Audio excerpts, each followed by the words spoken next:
Hi friends, welcome to Biology Simplified Tamil. நான் உங்க செந்தில்நாதன். இந்த வீடியோல நிறைய ஸ்டூடண்ட்ஸ்க்கு and பேரண்ட்ஸ்க்கு இருக்கக்கூடிய Tamil Nadu medical selection MBBS BDS admission சம்பந்தமான few doubts டக்குன்னு கிளாரிஃபை பண்ணிடுறேங்க குயிக்கா. இப்போ வந்து பாத்தீங்கன்னா ஹெப்பாட்டிட்டிஸ் B வேக்சின் எப்ப வந்து இந்த சர்டிபிகேட் இன்ஜெக்ஷன் போட்டு சர்டிபிகேட் வாங்கணும்? ஏன்னா நீங்க MBBS படிக்க போறீங்க. அங்க எக்கச்சக்கமான கிருமிகளுக்கு நீங்க எக்ஸ்போஸ் ஆவீங்க. இதுல one of the most problematic கிருமி எது அப்படின்னா ஹெப்பாட்டிட்டிஸ் B வைரஸ் அந்த கிருமி சொல்வாங்க. சோ அதுக்கு அகைன்ஸ்டான வேக்சின் போட்டுக்கணும் MBBS படிக்கிறவங்க அப்படிங்கிறது ஒரு இம்பார்ட்டன்ட்டான ரூல். சோ தட் இப்போ ஹெப்பாட்டிட்டிஸ் B வேக்சினேஷன் எப்ப எடுத்துக்கணும் அப்படின்னா அட்மிஷன் முடிஞ்சதுக்கு அப்புறம் தான். இப்பவே போய் நீங்க இன்ஜெக்ஷன் போட்டு சர்டிபிகேட்லாம் வாங்கி வைக்கிறதுங்கிறது வேஸ்ட். கவர்மெண்ட் காலேஜில் படிக்கிறவங்க போகிறவங்களுக்கு அவங்களே கூட ஹெப்பாட்டிட்டிஸ் B வேக்சினேஷன் போட்டுருவாங்க. ப்ரைவேட் காலேஜில் போகிறவங்களும் அவங்க சொல்லுவாங்க, அங்கேயே கூட அவங்க அட்மினிஸ்டர் பண்ணலாம். அதனால ஹெப்பாட்டிட்டிஸ் B வேக்சின் நீங்கள் அவசரப்பட்டு முன்னாடியே போட்டுட்டு போய் சர்டிஃபிகேட்லாம் ரெடி பண்ணி வைக்கவே வேண்டாம். ஸோ தட் இப்போ வேண்டாம். அது அட்மிஷன் அன்னைக்கு நீங்கள் காலேஜ் போய் அட்மிஷன் ஒர்க்கெல்லாம் முடிச்சுட்டு ஹெப்பாட்டிட்டிஸ் B வேக்சினேஷன் சர்டிஃபிகேட் இல்லைன்னா அட்மிஷன் கிடையாதுன்னு சொல்லவே மாட்டாங்க. அப்படி எதுவுமே நடந்ததில்லை இவ்வளோ நாளைக்கு. நீங்கள் அட்மிஷன் அன்னைக்கு காலேஜில் போகிறீங்க, அவங்களே சொல்லுவாங்க 10 நாள் கழிச்சு இந்த டைமில் நீங்கள் இந்த ஹெப்பாட்டிட்டிஸ் B வேக்சினேஷன் போடணும் அப்படின்னு. ஸோ தட் அதனால் நீங்கள் பொறுமையாக அவங்க காலேஜில் கேட்டுட்டு, நீங்கள் அட்மிஷன் போடுற காலேஜில் கேட்டுட்டு ஹெப்பாட்டிட்டிஸ் B வேக்சினேஷன் என்ன பண்ணணும்னு அவங்க சொல்கிறத ஃபாலோ பண்ணுங்கள், அவசரப்பட வேண்டாம். அதுக்கடுத்து அஃபிடவிட் ஸ்வானின். அஃபிடவிட் அப்படிங்கிறது ஒரு காலேஜ் எந்த டிஸ்ட்ரிக்டில் இருக்கோ அந்த டிஸ்ட்ரிக்ட் நோட்டரி லாயர் கிட்ட வாங்குற மாதிரி தான் இருக்கும். நீங்கள் எந்த டிஸ்ட்ரிக்டில் உங்களுக்கு காலேஜ் கிடைக்கும் அப்படின்லாம் நமக்கு தெரியாது. அண்ட் ஒவ்வொரு காலேஜுமே அவங்க காலேஜுக்கு பக்கத்துலேயே அட்ஜசண்ட்டாகவே அவங்க வந்து லாயர்ஸ் எல்லாம் அரேஞ்ச் பண்ணியிருப்பாங்க. அவங்களே சொல்லுவாங்க இந்த நம்பரை காண்டாக்ட் பண்ணுங்க, அவங்க வந்து உங்களுக்கு அஃபிடவிட் ஏற்பாடு பண்ணி கொடுப்பாங்கன்னு. ப்ரைவேட் காலேஜுக்கு அவங்க அதை விட ஒரு படி மேலே போய் அதுக்கு தகுந்த மாதிரி அவங்க எல்லா அரேஞ்ச்மெண்ட்டுமே ரெடிமேடாக வச்சிருப்பாங்க. கவர்மெண்ட் காலேஜ்னா இந்த இடத்துக்கு போங்க உங்களுக்கு பண்ணி கொடுப்பாங்க, பக்கத்துலேயே தான் இருக்கும். அல்லது அந்த லாயரோட அசிஸ்டன்ட் வந்து அந்த கல்லூரியில் இருப்பாங்க, வந்து உங்ககிட்ட எல்லா டீட்டெயிலும் கலெக்ட் பண்ணிட்டு போய் உங்களுக்கு அஃபிடவிட்டை ரெடி பண்ணி கொண்டு வந்து கொடுத்துருவாங்க. நீங்கள் சைன் மட்டும் போட்டு அது அஃபிடவிட் ரெடி பண்ணதுக்கான காசை மட்டும் கொடுத்தா போதும். ஸோ நீங்கள் அஃபிடவிட் ஸ்வானின் அந்த பிரமாண பத்திரம் ரெடி பண்ண தேவை கிடையாது. ஓகே, அதற்கடுத்து வந்து பார்த்தீங்கன்னா reallotment doubt, important doubt.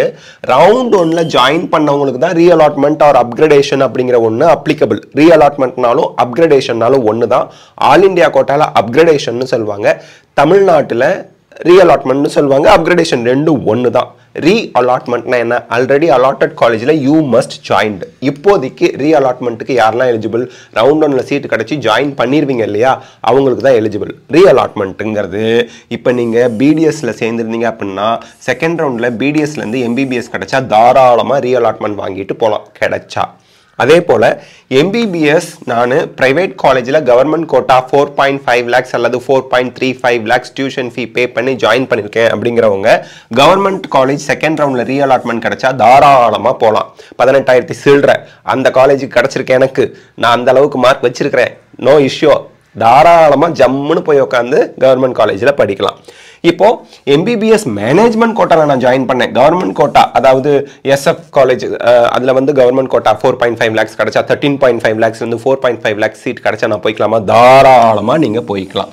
So reallotment அப்படிங்கிறது ஒரு கேட்டகரியிலேருந்து இன்னொரு கேட்டகரிக்கு அழகாக நீங்கள் ஜம்ப் பண்ணி போய்க்கலாம், நோ இஷ்யூ. இதே போல் ESI KK நகர் ஃபர்ஸ்ட் ரவுண்டில் நான் ஜாயின் பண்ணேன். செகண்ட் ரவுண்டில் அங்கே 1 lakh ஃபீஸு 1 year பாண்ட் இருக்குது ESI KK நகர் சென்னையில். ஸோ வேறு காலேஜுக்கு கிடச்சி நான் ரீஅலாட்மெண்ட் போகலாமா? கிடைச்சா தாராளமாக நீங்கள் போய்க்கலாம் விருப்பப்பட்டா. ஸோ இதெல்லாம் நீங்கள் ஞாபகம் வச்சுக்கணும்.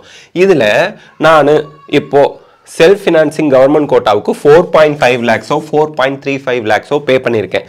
எனக்கு அரசு மருத்துவ கல்லூரி கிடைச்சி போயிட்டேன்னா ரீஅலாட்டட் டு கவர்மெண்ட் காலேஜ் சீட் கிடைக்கலாம். அந்த மாதிரிலாம் நடந்திருக்கு. ஸோ போன வருஷம்லாம் அப்படி நடந்திருக்கு. ஸோ ரீஅலாட்டட் டு கவர்மெண்ட் காலேஜ் உங்களோட அமௌண்ட்டு இந்த 4.5 லட்சத்துலேருந்து 18,000 அட்ஜஸ்ட் பண்ணிவிட்டு மீதி உங்களுக்கு கம்ப்ளீட்டாக ரீஃபண்ட் பண்ணிடுவாங்க. அதை பற்றி நீங்கள் ஒரி பண்ணவே வேண்டாம். உங்கள் பணத்தை யாரும் சுருட்டிக்கிட்டு போகவே மாட்டாங்க. நியாயமாக நீதியாக நேர்மையாக உங்கள் பணத்தை உங்களுக்கு ரிட்டர்ன் பண்ணிடுவாங்க. யூ டோன்ட் வரி. இதில் எங்கேயுமே நீங்கள் மிஸ்டேக் பண்ணல இல்லையா? அதனால் உங்கள் பணத்தை எதுக்கு அவங்க வச்சுக்க போகிறாங்க? உங்கள் பணத்தை உங்கள் அக்கௌண்ட்டுக்கே ரீஃபண்ட் பண்ணிடுவாங்க. இதில் எந்த மாற்று கருத்தும் இல்லை, நீங்கள் பயப்படவே வேண்டாம் உங்கள் பணத்தை பற்றி. ஓகே, அடுத்து caste certificate சில இடத்துல மென்ஷன் பண்ணிருக்காங்க சார், சில இடத்துல கம்யூனிட்டி சர்டிஃபிகேட்னு சொல்லிருக்காங்க. ரெண்டும் வேற வேறயா? ரெண்டும் ஒன்று தான், ரெண்டும் வேற வேற கிடையாது. caste and community certificate both are same. இதே போல இங்க வந்து 4.5 lakhsல இருந்து நீங்க கவர்மெண்ட் காலேஜ் போகும்போது 18,000 எடுத்துட்டு மீதி அவங்க அக்கௌண்ட் கொடுக்குற மாதிரி மேனேஜ்மெண்ட் கோட்டா 13 லட்சம் ஆன்லைன்ல பே பண்ணிருப்பீங்க. அதுல இருந்து எஸ்எஃப் காலேஜ் பிரைவேட் காலேஜ்ல கவர்மெண்ட் கோட்டா சீட் 4.5 லட்சத்துக்கு போகும்போது அந்த அமௌண்ட் ஒரு அட்ஜஸ்ட் பண்ணி உங்களுக்கு ரீஃபண்ட் வந்துடும். இப்போ நிறைய பேரண்ட்ஸோட ஒரி என்ன அப்படின்னா, டிரான்சாக்ஷன் லிமிட் ஆன்லைன்ல நம்ம ஃபீ பே பண்ண போறோம் இல்லையா, அது 2 லட்சம் தான், 50,000 தான், என்ன பண்றது? பேங்க் மேனேஜர்கிட்ட போய் கேளுங்க, தே வில் அரேஞ்ச். இது சம்பந்தமா நீங்க பேங்க் மேனேஜரை தான் பார்க்கணும், வேற யாரையும் பார்த்து எதுவுமே பண்ண முடியாது. You have to get help from your bank branch manager. அவங்க கிட்ட இருந்து தான் உதவி கிடைக்கும், அவங்க பண்ணி கொடுப்பாங்க. You don't worry, enough fund வச்சுக்கிட்டா போதும். Caste and community certificate same தான். நான் ஃபர்ஸ்ட் ரவுண்டுக்கு அப்ளை பண்ணிட்டேன், ஆனால் ரெஜிஸ்டர் பண்ணல. ஃபர்ஸ்ட் ரவுண்டுக்கு அப்ளை பண்ணிட்டேன், ரெஜிஸ்டரும் பண்ணினேன், ஆனால் சாய்ஸ் ஃபில் பண்ணலை.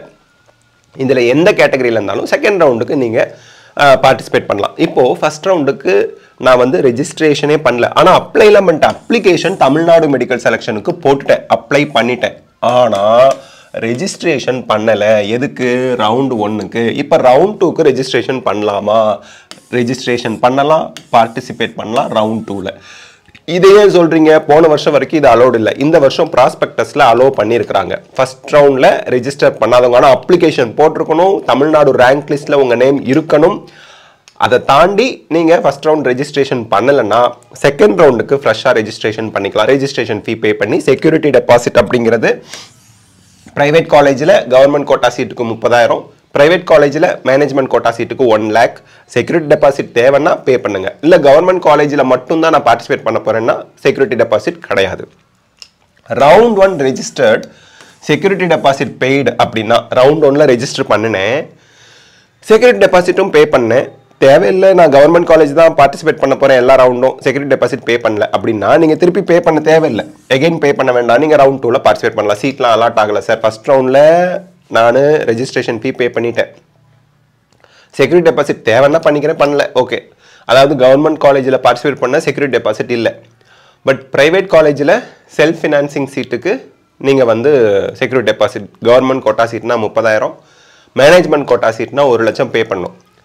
அது பார்ட்டிசிபேட் பண்ணணும், பே பண்ணியிருக்கேங்கிறவங்க நோ இஷ்யூ, நான் அது வேண்டாம் அதனால் பே பண்ணலங்கன்னா விட்டுருங்க. பட் ரெஜிஸ்ட்ரேஷன் ஃபீ பே பண்ணிட்டீங்களா, திருப்பி ரெஜிஸ்ட்ரேஷன் ஃபீ பே பண்ண வேண்டாம், ஓகேங்களா? சரி, இதை நீங்கள் ஞாபகம் வச்சுக்கோங்க.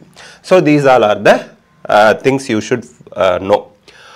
அப்ளிகேஷனே போடல, நான் தமிழ்நாடு மெடிக்கல் செலெக்ஷனுக்கு நான் அப்ளிகேஷனே போடலை. அப்ளிகேஷன் ஒன்று வந்துச்சு இல்லையா, தமிழ்நாடு மெடிக்கல் செலெக்ஷன் வெப்சைட்டில் government quota application, management quota application, நான் அப்ளிகேஷனே போடல. Sorry, you can not participate as of now. எந்த ரவுண்டும் பார்ட்டிசிபேட் பண்ண முடியாது. இடையில பிடிஎஸ் சீட்டு ஃபில் ஆகாமல் நிறைய கிடக்கு, ஃப்ரெஷ் அப்ளிகேஷன் நாங்கள் வரவேற்கிறோம்னு சொன்னாங்கன்னா, அப்படி சொல்ல வாய்ப்பு இல்லை. சொன்னாங்கன்னா அதை நீங்கள் ஃபாலோ பண்ணிக்கிட்டே இருக்கணும். tnmedicalselection.net வெப்சைட்டை ஃபாலோ பண்ணிக்கிட்டே இருக்கணும். அப்படி எம்பிபிஎஸ்க்கு திருப்பி ரீஓப்பன் ஆக வாய்ப்பே இல்லை அப்ளிகேஷன். பிடிஎஸ்க்கு ஸ்பெஷலாக ஓப்பன் பண்ணுறாங்களா அப்படிங்கிறத வெயிட் பண்ணி பார்க்கணும். அதற்கும் வாய்ப்புகள் மிக மிக மிக குறைவு. அப்ளிகேஷன் போடாதவங்க எந்த ரவுண்ட்லையும் பார்ட்டிசிபேட் பண்ண முடியாது as of now, as per prospectus, ஓகேங்களா?